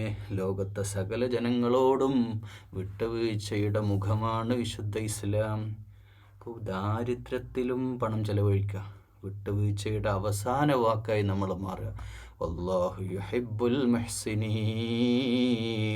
ഇതൊരു ദറജയാ പ്രിയമുള്ളവർ. മുഹ്സിൻ എന്ന് പറഞ്ഞാൽ ഒരു ദറജയാണ്. അതെന്താ വെച്ചാൽ എല്ലാ മുസ്ലിങ്ങളും മുഹ്സിനല്ല. ഒന്നുകൂടി ഞാൻ പറയാം, ചിലർക്ക് മനസ്സിലാവില്ല പെട്ടെന്ന് പറയുമ്പോൾ. എല്ലാ മുസ്ലിങ്ങളും മുഹ്സിനല്ല, എല്ലാ മുഹ്സിനീങ്ങളും മുസ്ലിമാണ്. അതായത് മുസ്ലിം എന്ന ദറജയുടെ മേലെയാണ്. നമ്മൾ സാധാരണ പറയുകയാണെങ്കിൽ പോലീസ് സ്റ്റേഷനിൽ SIൻ്റെ മേലെയാണ് CI, സർക്കിൾ ഇൻസ്പെക്ടർ. കുറേ പോലീസ് സ്റ്റേഷൻ CIയുടെ അണ്ടറിലാണ്.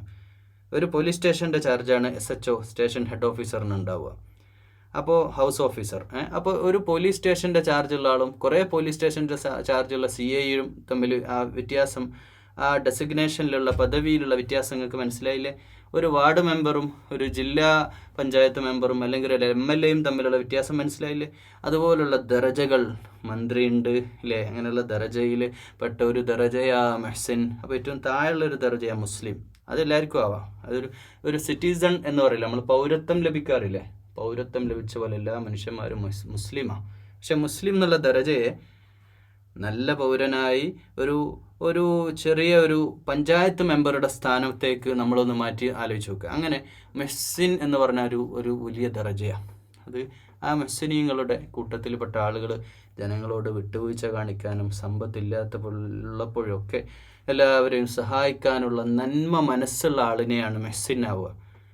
എൻ്റെ ശബ്ദം കേൾക്കുന്ന നിങ്ങളും ഞാനും മുഹ്സിനാണോ എന്ന ആത്മവിചാരണ നമ്മുടെ സ്വയം നടത്തുക. والذين إذا فعلوا فاحشة أو ظلموا أنفسهم ذكروا الله فاستغفروا لذنوبهم ومن يغفر الذنوب إلا الله ولم يصروا على ما فعلوا وهم يعلمون. നേരത്തെ മുഹ്സിൻ്റെ കാര്യം ഒന്നുകൂടെ ചേർത്ത് പറയാൻ, നമ്മുടെയൊക്കെ വ്യക്തി ജീവിതത്തിൽ നമ്മൾ ഒരുപാട് ആളുകളുമായിട്ട് ഇടപെടുന്നവരാണ്. അപ്പോൾ നമ്മൾ മനുഷ്യന്മാരുമായിട്ട് ഇടപഴകുന്ന ആളുകൾ എന്നുള്ള അർത്ഥത്തിൽ നമ്മൾക്ക് പലരെയും നമുക്കറിയാം. അപ്പോൾ ഈ പിശുക്കന്മാരായ ആളുകളുണ്ട്, അവരെ നമ്മൾ മനസ്സിലാക്കി വെക്കുന്നുണ്ട്, അല്ലേ? എന്നാൽ നമ്മൾ അങ്ങനെ ഒരു ആയത്ത് പറയുമ്പോൾ ഞാൻ മുഹ്സിനാണ്, നിങ്ങൾ മുഹ്സിനല്ല എന്ന് പറയുന്നതിന് പകരം നമ്മൾ ആത്മാർത്ഥമായിട്ട് നമ്മളൊരു സ്വയം വിചാരണ നടത്തുക. ഞാനൊരു ഇഹ്സാനുള്ള മുഹ്സിനാണോ എന്ന ഒരു ആത്മവിചാരണ ഓരോരുത്തരും സ്വയം നടത്തണമെന്ന് ഒന്നുകൂടെ വസിയത്ത് ചെയ്തിട്ട് അടുത്ത ആയത്തിലേക്ക് പോവാണ്. വല്ലദീന ഫഅലു ഫാഹിഷ പറഞ്ഞാൽ ഒരു തെറ്റായ കാര്യം നമ്മൾ ചെയ്തു എന്ന് വിചാരിക്കുക. രാത്രി ചെയ്തായാലും പകൽ നമ്മളൊരു തെറ്റ് ചെയ്തു, എന്തെങ്കിലും അക്രമം കാണിച്ചു, അല്ലാത്തൊരു തെറ്റ് നമ്മുടെ ഭാഗത്തുനിന്ന് ഒരു വീഴ്ച ഉണ്ടായി. അപ്പോൾ അവർ അള്ളാഹിനെ ഓർക്കും, ദിക്റുല്ലാഹ്, അള്ളാഹുവേ പടച്ചവനെ പറ്റിപ്പോയി, അല്ലാഹ് എന്താ ചെയ്യുക, ഞാനത് ചെയ്യണ്ടെന്ന് വിചാരിച്ചു, പക്ഷെ ചെയ്തു പോയി, അല്ലാഹ് എന്താ ചെയ്യുക. ആ കുറ്റപ്പെടുത്തുന്ന ഒരു മനസ്സാണ്. പടച്ചവനെ വന്നു പോയല്ലോ, അല്ലാഹ് പുറത്തുതാ, അല്ലാഹ് അസ്തഗ്ഫിറു. അപ്പോൾ അവർ എന്ത് ചെയ്യും? അള്ളാഹുവെ ഓർക്കുകയും അസ്തഗ്ഫിറുല്ലാ എന്ന് പറയും. അല്ലാഹു പുറത്തുതാ അല്ലാ പ്ലീസ്, ഞാൻ വന്നു പോയതല്ല, പറ്റിപ്പോയല്ല എന്ന് പറഞ്ഞ് ഇസ്തിഗ്ഫാർ നടത്തുന്നവരാണ് അവരുടെ പാപങ്ങളുടെ കാര്യത്തിൽ. എന്നിട്ട് മാപ്പ് ചോദിക്കുക അവർ. ആ യഗ്ഫിറുദ്ദന അള്ളാഹ്. അപ്പോൾ അള്ളാഹ് ചോദിക്കണം, അവരുടെ പാപം പൊറുക്കാനല്ലേ ഞാനുള്ളത്? ഇല്ലല്ല, ഞാനല്ലാതെ നിങ്ങൾക്കാരാണോ പാപം പൊറുത്തു തരികയെന്ന്. മാഷാ അല്ലാഹ്, അള്ളാഹ് എന്ത് സ്നേഹത്തോടെയാ. അപ്പോൾ തെറ്റ് ചെയ്യും എന്നതല്ല മനുഷ്യൻ്റെ പിഴവ്. പറ്റിയ തെറ്റാന്ന് മനസ്സിലാക്കി അള്ളാഹുവോട് ഇസ്തിഗ്ഫാർ നടത്തുന്നവനാണ് അള്ളാഹുവിന് ഇഷ്ടപ്പെടുന്നത്. അപ്പോൾ അള്ളാഹ് അതിനകത്ത് തെറ്റെല്ലാവരും ചെയ്യും എന്നുവെച്ചാൽ എല്ലാവരും തെറ്റ് ചെയ്യണം എന്നല്ല, തെറ്റ് വന്നു പോകും, മനുഷ്യരൊക്കെ തെറ്റ് ചെയ്യുന്നവരാ. പക്ഷെ ആ തെറ്റ് അള്ളാഹുവോടുള്ള ദിക്റിൽ, അള്ളാഹുവോടുള്ള ഇസ്തിഗ്ഫാറിലേക്ക് അലിഞ്ഞ് അള്ളാഹുവോടുള്ള ഹബ്ബിലങ്ങ് ചേരും ഈ വിശ്വാസികളായ മനുഷ്യർ. വലം യസിറു അലാ മാ ഫഅലു വഹും യഅലമൂൻ. അവരൊരിക്കലും ചെയ്ത തെറ്റാണെന്ന് ബോധ്യപ്പെട്ടാൽ അത് പിന്നെ ന്യായീകരിച്ച് മുന്നോട്ട് പോകല്ലേ ചെയ്യുക. ആ തെറ്റിനെ അള്ളാഹുവിൻ്റെ മുമ്പിൽ ഏറ്റുപറയാൻ അവർ മനസ്സുകൊണ്ട് സന്നദ്ധത കാണിക്കുമെന്നാണ്. ഉലൈക, അങ്ങനെയുള്ള ആളുകളുണ്ടല്ലോ, ജസാഉഹും മഗ്ഫിറതും മിർ റബ്ബിഹിം വജന്നാതുൻ തജ്രി മിൻ തഹ്തിഹൽ അൻഹാറു ഖാലിദീന ഫീഹാ വനിഅമ അജ്റുൽ ആമിലീൻ.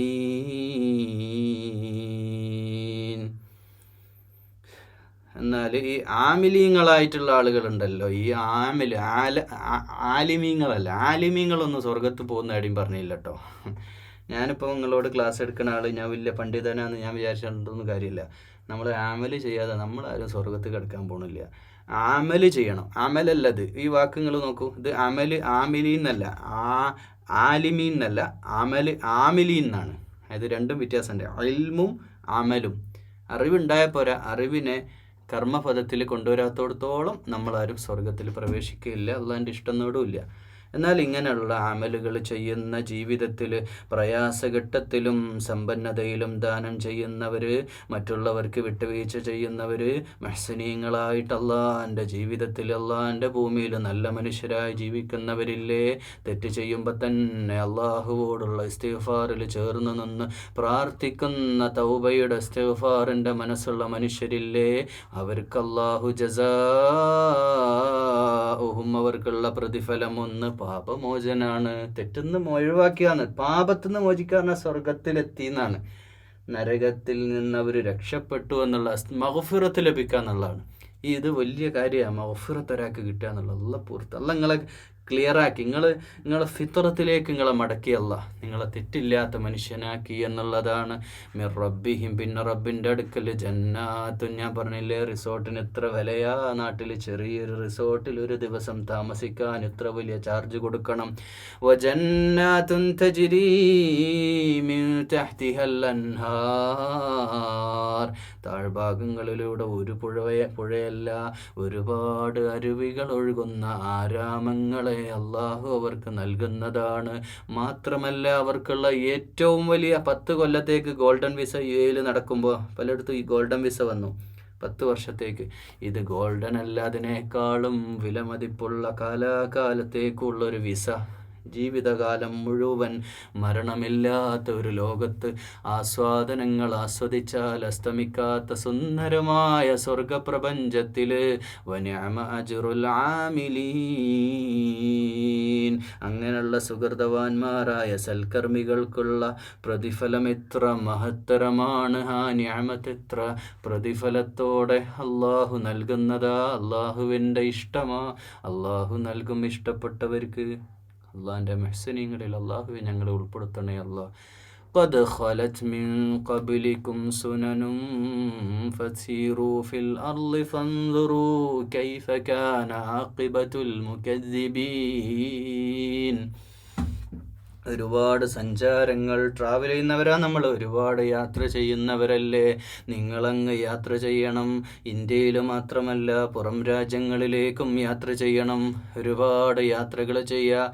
അറബ് രാഷ്ട്രങ്ങളിലൂടെ കടന്നു പോകുമ്പോൾ മരുഭൂമിയിലൂടെ, പാറക്കെട്ടുകളിലൂടെ അല്ലേ, ഒരുപാട് യാത്ര ചെയ്ത് ഇങ്ങനെ പോകുമ്പോൾ കാണാൻ പറ്റും ആദ് സമൂഹത്തെ, തമൂദ് സമൂഹത്തെ, ഫിറഔന്റെ, ഹാമാന്റെ, ലോക ചരിത്രത്തിൽ പ്രളയം കൊണ്ട് ശിക്ഷിക്കപ്പെട്ട നൂഹ് ജനതയുടെ, ലൂത്ത് ലൂത്തിൻ്റെ സ്വാലിഹിൻ്റെ അങ്ങ് ഒമാനിലുമുണ്ട് ഒരുപാട് ചരിത്ര സ്ഥലങ്ങൾ, ഒരുപാട് സ്ഥലങ്ങൾ ഇങ്ങനെ പരന്ന് കിടക്കുക. ഇന്ത്യയിലുമുണ്ട് പല സംസ്ഥാനങ്ങളിലും പല പല തരത്തിലുള്ള പ്രകൃതി ദുരന്തങ്ങൾ, നാടുകൾ അള്ളാഹു മറിച്ചിട്ട നാടുകളുണ്ട്. അമാനിലെ ഒരു സ്ഥലത്തൂടെ ഇങ്ങനെ പോകുമ്പോൾ എൻ്റെ സുഹൃത്ത് കാണിച്ചു എന്നല്ലോ, ആ കാണുന്നതില്ലേ, ഇത് ആ മറിച്ചിട്ടൊരു സമയം പറയും, നിങ്ങളെ പത്തിരി മറിച്ചിട്ട് എന്ന് പറയണില്ലേ, ആ പോലെ മറിച്ചിട്ടൊരു നാടിന്, ആ നാടാണ് അത്ര ഇത് എന്ന് പറയുന്നുണ്ട്. ഇങ്ങനെ കാണിച്ചു തരികയാണ്. അങ്ങനെയുള്ള അത്ഭുതം. ആ കുളത്തിലൊക്കെ പോയി കാണാൻ നേരിട്ട് ഭാഗ്യം കിട്ടി. അയ്യൂബ് നബി കുളിച്ച കുളം, അയ്യൂബ് നബിയുടെ ഖബർസ്ഥാനൊക്കെ അവിടെ ഇങ്ങനെ കാണിക്കുന്നുണ്ട്. സലാലയിൽ ഇങ്ങനെ കാണിക്കുക. ആ മല കയറി, എന്ത് വലിയ മലയാ. ആ മലയുടെ ഞാൻ നേരിട്ട് പോയിട്ടുണ്ട്. മാഷാ അല്ലാഹ്, അത്ര വലിയ മലയുടെ മേലെ ആ നബി ഒറ്റയ്ക്ക് ജീവിച്ചത്, വർഷങ്ങളോളം ജീവിച്ചത്, കുഷ്ഠരോഗം വന്ന് പരീക്ഷിക്കപ്പെട്ട എന്തൊക്കെ ചരിത്രങ്ങളാണ് ലോകത്ത് കടന്നുപോയി. ഇതൊക്കെ നമ്മൾ കാണണം, അതൊക്കെ നിങ്ങൾ യാത്ര ചെയ്യണം. വെറുതെ എൻ്റർടൈൻമെൻ്റ് അല്ല, ആസ്വദിച്ച് ഇങ്ങനെ ആസ്വദിക്കാനുള്ള യാത്രയല്ല.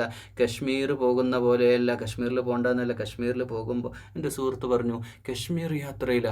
അങ്ങനെ ഒന്നും വലിയ ഈമാനിയല്ലാത്ത, വലിയ മുത്തക്കിയൊന്നും അല്ലാത്തൊരു സുഹൃത്ത് എന്നോട് പറയാം, ഞാൻ ആ മല കണ്ടപ്പോൾ ഒരു കാര്യം എൻ്റെ സുഹൃത്തിനോട്, അടുത്തുള്ളവനോട് ചേർത്ത് പറയാം, എടോ പടച്ചോനുണ്ടടോ. ഈ വലിയ മല നോക്കിയിട്ട് അവൻ പറയാണ് അടുത്ത സുഹൃത്തിനോട്, പോലെ അന്ന് നിസ്കരിക്കുക പോലും ചെയ്തിട്ടുണ്ടാവില്ല, പക്ഷെ എന്നിട്ട് പറയട്ടോ പടച്ചോനുണ്ട്. ഈ മല നോക്കിയിട്ട് ആകാശത്തേക്ക് മേഘങ്ങളോട് തൊട്ടുരുമ്മി വെള്ള മല, മഞ്ഞ് മല ഇങ്ങനെ ആകാശത്തോളം ഉയർന്നു നിൽക്കുന്ന മല കണ്ടിട്ട് പറയാ പടച്ചോനുണ്ടടോ എന്ന്. കാരണം ഈ വലിയ സൃഷ്ടിപ്പ് നടത്തിയിട്ടുള്ള, ഇത്രമേൽ വലിയ സൃഷ്ടിപ്പ് നടത്തിയതിൻ്റെ പിന്നിലൊരു സൃഷ്ടാവില്ലടോ എന്ന് അവൻ്റെ ഹൃദയത്തിൻ്റെ ഹിദായത്തിൻ്റെ അള്ളാഹു ആ സഹോദരൻ്റെ ജീവിതത്തിൽ ഹിദായത്ത് കൊടുക്കട്ടെ എന്ന് നിങ്ങളോടൊപ്പം ഞാൻ പ്രാർത്ഥിക്കുകയാണ് പ്രിയമുള്ളവരെ.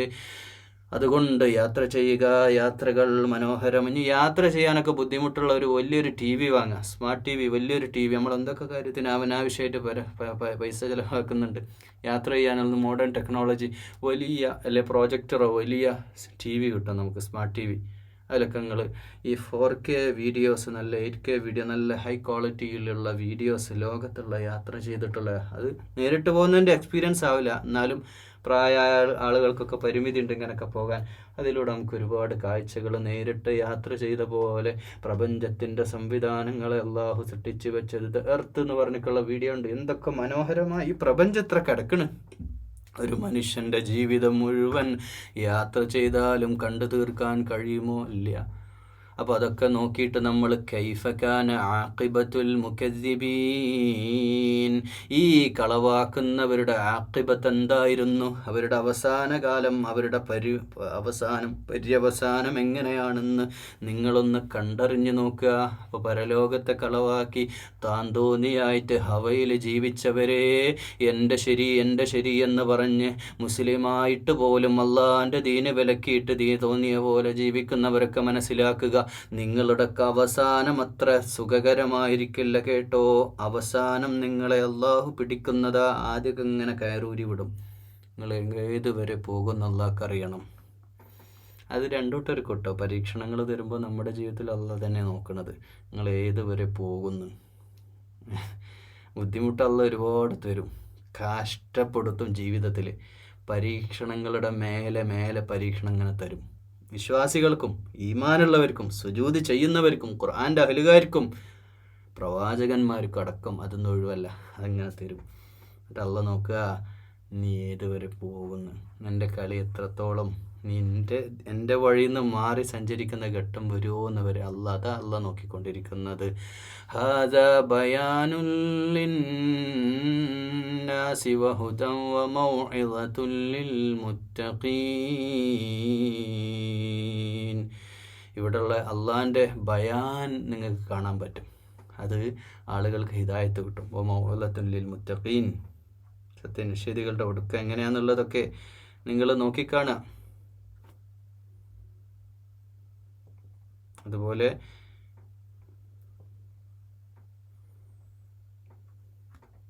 ഖദ് ഖലത് മിൻ ഖബ്ലിഹിം സുനനും ഫസീറു ഫിൽ അർള് ഫൻദുറു കൈഫ കാന അഖീബ. ഹാദാ ബയാൻ, ഇത് ഒരു തരത്തിലുള്ള ബയാനാണ്. ബയാൻ എന്ന് പറഞ്ഞാൽ ലോക ജനങ്ങൾക്കുള്ള ഒരു മുന്നറിയിപ്പ്, ഒരു വിളംബരം ചെയ്യുന്ന പോലെയാണ്. ഹുദൻ, ഒരു സന്മാർഗവുമാണ്. വമൗഇളത്തുൽ ലിൽ മുത്തഖീൻ, വഅളാണ്. ഏത് ഈ ഉത്ബോധനങ്ങളൊക്കെ, ഈ സംസാരം മാത്രമല്ല, ഈ ഭൂമി തന്നെ ഒരു വയല് പറയുന്നുണ്ട്. ഈ പ്രപഞ്ചം, ഈ നാടുകൾ, പിൻകഴിഞ്ഞു പോയ ചരിത്രം, നമ്മൾ ഈ ചരിത്രം പഠിക്കണതന്നെ എന്തിനാ? ചരിത്രം പാഠമാണ്. ചരിത്രത്തിൽ നിന്ന് പാഠം ഉൾക്കൊള്ളണം. ഈ ചരിത്രമൊന്നും വേണ്ട. ഒരു ഉദാഹരണം പറയാം. നമ്മൾ ഒരു മതിലിൻ്റെ ഉള്ളിൽ ഒരു തുള കണ്ട്, ഒരു ഹോള്. നമ്മളതിലൂടെ കൈയിട്ട് എന്തോന്ന് കടിച്ചു, ഭയങ്കരമായ വേദന. നമ്മൾ കൈ പിൻവലിച്ചു, ചോര വരുന്നുണ്ട്, എന്തോ ജീവി അതിൻ്റെ ഉള്ളിൽ നമ്മളെ കടിക്കുന്നുണ്ട്. അത് ചരിത്രമാണ്, എക്സ്പീരിയൻസ്. രണ്ടാമത് ആ തുളയിലേക്ക് നമ്മൾ കൈയിടുവോ? ഇല്ല. കാരണം നമുക്ക് പാഠം ഉൾക്കൊണ്ടു, നമ്മൾ പഠിച്ചു പാഠം.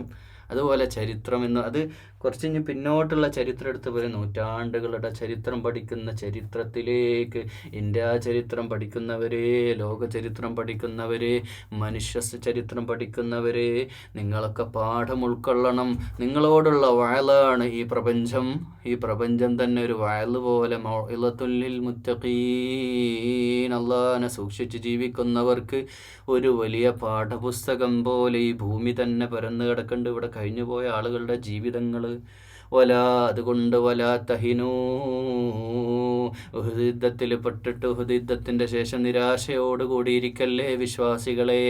ഉഹുദ് യുദ്ധമൊക്കെ കഴിഞ്ഞു പോയതാ. അതിന് മുമ്പും യുദ്ധങ്ങൾ ഉണ്ടായിട്ടുണ്ട്. ബദറില്ലേ, അതിൽ നിങ്ങൾ വിജയിച്ചവരല്ലേ. നിങ്ങൾ നിങ്ങളുടെ വിശ്വാസത്തിൽ ദൗർബല്യം കൊണ്ടുവരല്ലേ. അങ്ങനെ വിശ്വാസത്തിൽ ദുർബലരായത് കൊണ്ടാ നിങ്ങൾക്ക് നഷ്ടമുണ്ടായത്. അതുകൊണ്ട് തഹിനൂ തഹ്സനൂ, നിങ്ങൾ ദുർബലരാകരുത്, നിങ്ങൾ തഹ്സനാവരുത്, ദുഃഖിക്കരുത്, സങ്കടപ്പെടണ്ട. വഅൻതുമുൽ അലൗന ഇൻ കുൻതും മുഅ്മിനീൻ, നിങ്ങൾ സത്യവിശ്വാസികളാണെങ്കിൽ നിങ്ങളാണ് ഉന്നതന്മാർ, അവരല്ല. അവരെത്ര വലിയ സമ്പത്തുണ്ടായിക്കോട്ടെ, അവർക്ക് എത്ര വലിയ സാമ്രാജ്യത്വത്തിൻ്റെ ശക്തി അവർക്കുണ്ടായിക്കൊള്ളട്ടെ, അവരെത്ര വലിയ ആധിപത്യത്തിൻ്റെ മേലെ വിഹരിക്കട്ടെ, എന്തൊക്കെ ആയാലും അവരെക്കാളും ഔന്നിത്യത്തിൻ്റെ മുകളിൽ നിങ്ങളാണ്. നിങ്ങൾ സത്യവിശ്വാസികളാണെങ്കിൽ നിങ്ങൾ ഉന്നതന്മാരാണ്. അൻതുമുൽ അലൗന ഇൻ കുൻതും മുഅ്മിനീൻ, സത്യവിശ്വാസികളാവണം, ഈമാനുള്ളവരാവണം. ഇസ്ലാമും കൊണ്ടുനടന്നാൽ പോരാ. ഇസ്ലാം ഒരു സ്റ്റെപ്പാ, 3 സ്റ്റെപ്പ് അള്ളാൻ്റെ അടുക്കലേക്ക്. 1 ഈമാൻ, 1 ഇസ്ലാം, 2 ഈമാൻ, 3 ഇഹ്സാൻ. എന്നിട്ട് അള്ളാഹുവിൻ്റെ അടുക്കലേക്ക് എത്തുമ്പോൾ നമ്മൾ ഔലിയാക്കളായിട്ട് മാറുന്നത് അള്ളാഹിൻ്റെ അലൗന എന്ന പദവിയിലേക്ക് നമ്മൾ മെഹ്സിനായിട്ട് വേണം ചേർന്ന് നിൽക്കാൻ. മെഹ്സിനാവുക എന്നതാ പ്രധാനം. എഹ്സാൻ എന്ന പദവിയിലേക്ക് നമ്മൾ എത്തണം. ഇത് വലിയ പണ്ഡിത ചർച്ചയായിട്ട് നിങ്ങൾക്ക് എത്രത്തോളം ഇത് ഉൾക്കൊള്ളാൻ പറ്റുമെന്നറിയില്ല. ഇസ്ലാം കാര്യങ്ങളില്ലേ, അതൊക്കെ നമ്മൾ ചെയ്യുന്നവർ വലിയ മിടുക്കരാ. നോമ്പ്, സക്കാത്ത്, ഹജ്ജ്, അതിലിങ്ങോട്ട് കുടുക്കിയിട്ടിരിക്കുക നമ്മളെ പൗരോഹിത്യവും മത നേതാക്കളും മത പണ്ഡിതന്മാരൊക്കെ. അതിലിങ്ങോട്ട് നമ്മളെ വരിഞ്ഞ് കയ്യട കെട്ടണം, തൊപ്പിയട വെക്കണം, താടിയുടെ നീളെത്ര വേണം എന്നൊക്കെ തുടങ്ങിയുള്ള ചർച്ചകളിൽ നമ്മളങ്ങോട്ട് കുടുക്കിയിരിക്കുക. അതല്ല, അതിന്ന് നമ്മൾ മോചിതരാകണം. അതല്ല പ്രധാനം. 1ാമത്തെ സ്റ്റെപ്പല്ല പ്രധാനം. അത് പ്രധാനമാണ്, അത് ചവിട്ടാതെ അങ്ങോട്ട് കയറാൻ കഴിയില്ല 2ാമത്തെ സുഫിലേക്ക്. ശരിയാ. പക്ഷേ 1ാമത്തെ സുഫ് കഴിഞ്ഞ്, 1ാമത്തെ സ്റ്റെപ്പ് കഴിഞ്ഞ് 2ാമത്തെ സ്റ്റെപ്പാകുന്ന ഈമാനിലേക്ക് നമ്മൾ പ്രവേശിക്കുമ്പോൾ ആ ഈമാൻ നിങ്ങളിൽ അലൗന എന്ന അവസ്ഥയിലെത്തിക്കും. അൻതുമുൽ അലൗന ഇൻ കുൻതും മുഅ്മിനീൻ, ഈമാനുള്ളവരായിട്ട് നിങ്ങൾ മാറുമ്പോൾ, ആ വിശ്വാസത്തെ പൂർത്തീകരിക്കപ്പെടുമ്പോൾ നിങ്ങൾ ഏറ്റവും അള്ളാഹിൻ്റെ അടുക്കൽ ഉന്നതന്മാരായിട്ട് അൻതുമുൽ അലൗന ഇൻ കുൻതും മുഅ്മിനീൻ എന്ന് പറയുന്ന ഉന്നതാവസ്ഥയിലെത്തും. അവിടുന്ന് ഒരു സ്റ്റെപ്പ് മേലെയാണ് മെഹ്സിൻ. ഇവിടെ പറഞ്ഞില്ലേ മെഹ്സിൻ, ആ മെഹ്സിനീൻ എന്ന് പറയുന്ന അവസ്ഥയിലേക്ക് നമ്മൾ എത്തണമെങ്കിൽ അതിൻ്റെ മേലുള്ള ദർജ ഇത്. ഏറ്റവും ടോപ്പല്ല, അതിൻ്റെ മേലുള്ള ദർജ. മെഹ്സിനായിട്ട് ഏറ്റവും വലിയ ഇഹ്സാനുള്ളവരായിട്ട് നമ്മൾ മാറണം.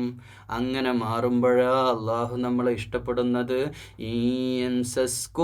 ഇനി ഒരു കാര്യത്തെ തിരുത്തുക. ഖുർആൻ ചില ആൾക്കാർക്കൊക്കെ ഭയങ്കര വിഷമം, യുദ്ധത്തിൽ തോറ്റ്.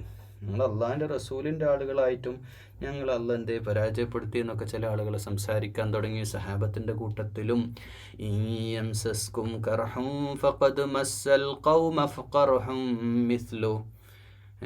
നിങ്ങൾ ദുർബലരാവരുതെന്ന് പറഞ്ഞ ആയത്തിൻ്റെ ശേഷം പറയാം, നിങ്ങൾക്കൊരു ക്ഷതം ഇപ്പോൾ പറ്റി, ചെറിയൊരു അടി കിട്ടി, കറഹ് അല്ലേ, ഫഖദ് മസ്സൽ ഖൗമ ഖറഹ് മിസ്ലു, അതുപോലെ അവർക്കും കിട്ടിയില്ലേ അടി. ബദറിൽ അവർക്ക് കിട്ടിയില്ലേ. നിങ്ങൾ കിട്ടിയതിൻ്റെ കാരണം നിങ്ങൾ ചില കാര്യങ്ങളിൽ പിന്നോട്ട് പോയതാ. ചില വാക്കുകൾ നേരത്തെ പറഞ്ഞില്ലേ, കാഫറുകൾക്കും മുശ്രിക്കുകൾക്കും അതുപോലെ തന്നെ ജൂതന്മാർക്കും ഇസ്ലാമിൻ്റെ ശത്രുക്കൾക്കൊക്കെ നിങ്ങൾ രഹസ്യങ്ങൾ ചോർത്ത് കൊടുത്തി അല്ലേ. പല രീതിയിലും അവർ നമ്മുടെ രഹസ്യങ്ങൾ എടുത്തുകൊണ്ടുപോയി യുദ്ധതന്ത്രങ്ങളിലൊക്കെ നിങ്ങളുടെ വീഴ്ച വരുത്തി. വിശ്വാസപരമായിട്ട് ഈമാനികരമായിട്ട് ചില വിഷയങ്ങളിലൊക്കെ ചില പ്രയാസങ്ങൾ ഉണ്ടായപ്പോൾ നിങ്ങൾക്ക് പറ്റിയതാ അള്ളാഹുവിൻ്റെ റസൂലിന് അനുസരണക്കേട് കാണിച്ച ബഹദുമലയുടെ മേലെയുള്ള സഹാബത്ത് ഗനീമത്ത് മുതൽ എടുക്കാൻ വേണ്ടി താഴോട്ട് വന്ന വീഴ്ചകളൊക്കെ തിരുത്തി പറഞ്ഞുകൊണ്ട് ഖുർആൻ പറയുന്നു, വതിൽക്കൽ അയ്യാമു നുദാവിലുഹാ ബൈനന്നാസി വലിയഅലമല്ലാഹു അല്ലദീന ആമനൂ വയത്തഖിദ മിൻകും ശുഹദാ വല്ലാഹു ലാ യുഹിബ്ബുൽ ളാലിമീൻ. അതുകൊണ്ട് മാറി മാറി അങ്ങോട്ടും ചില ദിവസം നിങ്ങളും ജയിക്കും, ചില ദിവസം അവർ ജയിക്കും, നമ്മൾ ചിലപ്പോൾ തോൽക്കും, അങ്ങനെയൊക്കെ ഉണ്ടാവാം. അതൊക്കെ അള്ളാഹുവിന് സത്യവിശ്വാസികളെ വേർതിരിച്ചെടുക്കാനാണ്. വലിയഅലമല്ലാഹുല്ലദീന ആമനൂ, സത്യവിശ്വാസികളാരെന്ന് വിശ്വാസത്തെ പരീക്ഷിക്കാനാണെന്ന് മാത്രമല്ല, വയത്തഖിദു മിൻകും ശുഹദാ, ഗസയിലെ ആയിരങ്ങളെ കൊന്നൊടുക്കുമ്പോൾ ജൂതപ്പലിശകള്, അവിടത്തുള്ള കാഫിരീങ്ങള്, അള്ളാഹുവിൻ്റെ ദീനിനെ വളച്ചൊടിച്ചവര്, അത് ഭൗതിക പ്രേമികളായ അക്രമികളായ ളാലിമീങ്ങളങ്ങനെ കുഞ്ഞുങ്ങളെ അടക്കം സ്ത്രീകളെ അടക്കം കൊന്നു തള്ളുമ്പോൾ അള്ളാഹുവേ, പട്ടിണിക്കിടുന്ന സന്ദർഭത്തിലും ഈ സന്ദർഭത്തിലും ഈ ആയത്ത് നമ്മൾ ഓർക്കണം. ശുഹദാ, രക്തസാക്ഷിത്വത്തിൻ്റെ മധുനുകന്ന ഗസ. ഒരു പക്ഷേ ലോക ചരിത്രത്തിൽ ഇത്രയേറെ വിശ്വാസികൾ ഒരു നാട്ടിൽ കൊല്ലപ്പെട്ടു എന്ന് പോലും പറയരുതേ എന്ന് ഖുർആൻ. രക്തസാക്ഷിത്വത്തിൻ്റെ പദവിയിൽ അവരങ്ങനെ അലങ്കരിക്കുമ്പോൾ നാളെ സ്വർഗത്തിൽ, ഇപ്പോഴും സ്വർഗത്തിൽ ഗസയുടെ തന്നെ ഒരു ടൗൺഷിപ്പ് തന്നെ രൂപപ്പെട്ടിട്ടുണ്ടാവണം. അത്രമേൽ ഗസക്കാർ ഒരുമിച്ച് ചേർന്നിട്ടുണ്ടാവും സ്വർഗത്തിൽ.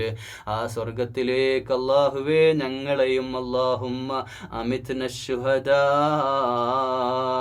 ആലോചിച്ചിട്ട് ആമീൻ പറയണേ. ഞാൻ ദുആ എന്താ ചെയ്തത് നിങ്ങൾക്ക് ഓർമ്മ വേണം. അള്ളാഹുവിൻ്റെ റസൂൽ പ്രാർത്ഥിച്ചൊരു ദുആയാണ്. നെഞ്ചുറപ്പുള്ളവർ, ഈമാനുള്ളവർ, വെല്ലുവിളിയാട്ടോ, നെഞ്ചുറപ്പുള്ളവർ മാത്രം ഇതിന് ആമീൻ പറഞ്ഞാൽ മതി. ആമീൻ പറയാ. അല്ലാഹുവേ അമിത്ന ശുഹദാ, അല്ലാഹുവേ രക്തസാക്ഷിയായി മരിപ്പിക്കണേ. അവർക്കുള്ള പ്രതിഫലം എന്താണോ? അംബിയാ മുർസലുകളുടെ ഉന്നതമായ സ്വർഗമില്ലേ, സാബിഖൂൻ എന്ന് പറഞ്ഞ ഏറ്റവും മുന്നേറിയിട്ടുള്ള സ്വർഗസ്ഥരായ ഉന്നതന്മാരായ അംബിയാ മുർസലുകളുടെ പുണ്യാത്മാക്കളുടെ സ്വർഗപ്രപഞ്ചത്തിൽ അവർ പച്ചപ്പനന്തത്തെ പോലെ പാറിക്കളിക്കുന്നുണ്ടാകുമെന്ന് ഖുർആൻ വിധി എഴുതിയിട്ടുള്ള ശുഹദാക്കളുടെ ആ ഉന്നതമായ അവസ്ഥ നേരിടാൻ അല്ലാഹുവേ, അതിനെന്തും ജീവിതത്തിൽ ജീവൻ തന്നെ ത്യജിക്കാൻ ഞങ്ങൾ തയ്യാറാണ് എന്ന പ്രാർത്ഥനയാണ് ഞാനിപ്പോൾ പ്രാർത്ഥിച്ചുള്ളത്. അതുകൊണ്ടാണ് പറഞ്ഞത് നെഞ്ചുറപ്പുള്ളവർ ആമീൻ പറഞ്ഞാൽ മതി. മരിക്കാൻ യാതൊരു ഭയമില്ലാത്തൊരവസ്ഥ എത്തുക എന്നുള്ളതാണ് ഈമാനിൻ്റെ പൂർണ്ണത. നിങ്ങളെ വിശ്വാസം അവിടെ. നിങ്ങൾക്ക് മരിക്കാൻ അത് ഈ ഭാര്യ, മക്കൾ, കുടുംബം ഇതൊന്നും വേണ്ടെന്നല്ല, അതോടുള്ള ഇഷ്ടവും ഹബ്ബുമൊക്കെ അതിനൊക്കെ ജീവിതം എന്ന് പറയാം. പക്ഷേ അതിനോടുള്ള ഒരു അതിരുകടന്ന ബന്ധമല്ലേ ഒരു ഹൃദയബന്ധം. സമ്പത്തിനോട്, വീടിനോട്, നാടിനോട്, മക്കളോട്, ഭാര്യയോട് ഒരു പരിധിക്കപ്പുറത്തേക്കുള്ള ഹബ്ബുണ്ടല്ലോ. അത് ദുനിയാ പ്രേമത്തിലേക്ക് നമ്മളെ കൊണ്ടുപോകും. പിന്നെ നമുക്ക് മരിക്കാൻ പോലും ബുദ്ധിമുട്ടായിട്ട് തോന്നും. പക്ഷേ മരണം പോലും ഭയപ്പെടാതെ മരണം വരെ നാളെ അള്ളാഹുവിലേക്ക് ചേരാനുള്ള സത്യവിശ്വാസിയുടെ ഹൃദയത്തിൻ്റെ തേട്ടമായി കാണണം ആ ഷഹീദിനെ അതാണ് യുദ്ധത്തിൽ രക്തസാക്ഷിത്വത്തിൻ്റെ ആ രക്തസാക്ഷികളെ, യുദ്ധത്തിൽ ഏറ്റവും കൂടുതൽ രക്തസാക്ഷികളുണ്ടായത്. ആ രക്തസാക്ഷിത്വങ്ങളെ തിരിച്ചറിയാൻ പലരും പിന്തിരിഞ്ഞോടിയെന്നാണ്. പല ആളുകളും, വിശ്വാസം കുറച്ചുള്ള ആളുകളൊക്കെ പിന്തിരിഞ്ഞോടി. ആ പിന്തിരിഞ്ഞോടിയ ആളുകളൊക്കെ അള്ളാഹ്ക്ക് തിരിച്ചറിയണം.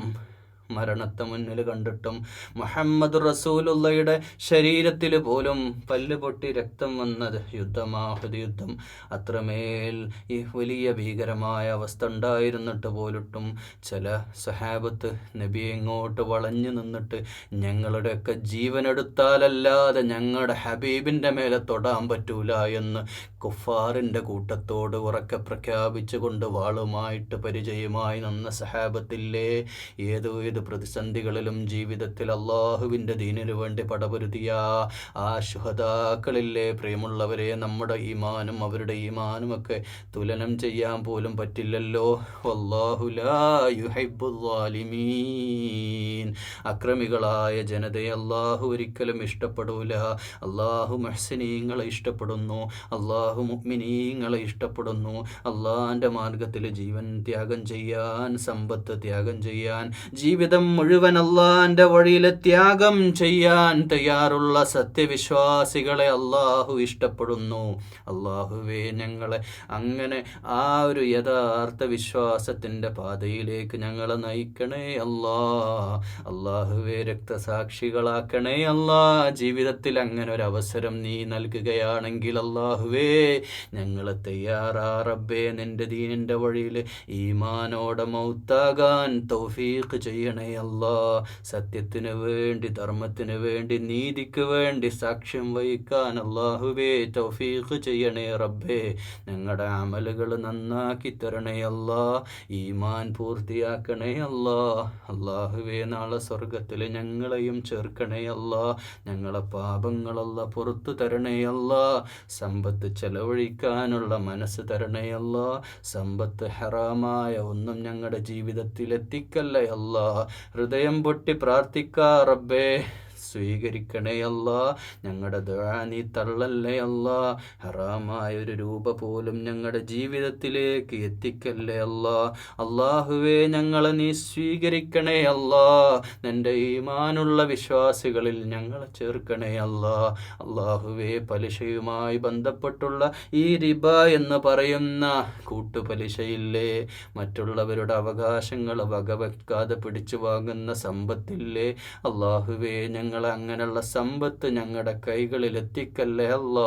അതിന് ഞങ്ങളെ സാക്ഷികളാക്കല്ലേ അല്ലാ.